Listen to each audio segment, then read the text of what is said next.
SSC எக்ஸாம்ல இந்த question ப்ரீவியஸாக கேட்டிருக்காங்க. இங்கே ஒரு 3 பகடை கொடுத்துருக்காங்க, அதாவது 3 டைஸ் கொடுத்துருக்காங்க. இதில் கியூக்கு ஆப்போசிட்டாக என்ன வரும்னு கேட்டிருக்காங்க. ஸோ இந்த மாடல் சம் கேட்டாங்களா எப்படி குயிக்காக சால்வ் பண்ணலாம் பார்க்கலாம். அதற்கு முன்னாடி நம்ம சேனலை சப்ஸ்கிரைப் பண்ணாதீங்க, சப்ஸ்கிரைப் பண்ணி நம்ம சேனலை ஃபாலோ பண்ணிக்கோங்க. கொஸ்டின்ல 3 டைஸ் கொடுத்துருக்காங்க. இதில் கியூக்கு ஆப்போசிட்டா, ஸோ கியூ எங்கே இருக்குது, இங்கே இருக்குது, இதுக்கு ஆப்போசிட்டா என்ன எழுத்து வரும்னு கேட்டிருக்காங்க. இந்த மாடல் சம் கேட்டாங்களா எப்பவுமே நமக்கு என்ன தேவை, கியூ தேவை. ஸோ இதில் இருக்கிற இந்த டைஸில் இருக்கிற ஏதோ ஒரு எழுத்தோ எண்ணோ ஏதோ ஒன்று மற்ற டைஸில் பாருங்க காமனாக இருக்கும். சரி என்ன இருக்குது, டி பாருங்க, டி இங்கே இருக்குது, இங்கே இருக்குது.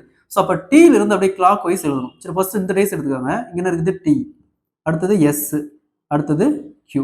அதே மாதிரி இந்த டைஸ் டீலேருந்து அப்படியே கிளாக் வைஸ், எப்பவுமே கிளாக் வைஸ் தான் எழுதணும். சரிங்களா, கிளாக் வைஸ் தான் எழுதணும். கிளாக் அப்படி போவோம், இப்படி போவோம், சுற்றிட்டு வரும் இல்லைங்களா, அந்த மாதிரி தான் எழுதணும்.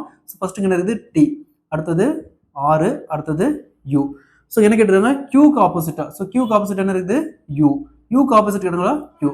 ஒருவேளை எஸ்க்கு ஆப்போசிட் கேட்டாங்களா ஆறு, ஆறுக்கு ஆப்போசிட் கேட்டாங்களா எஸ்.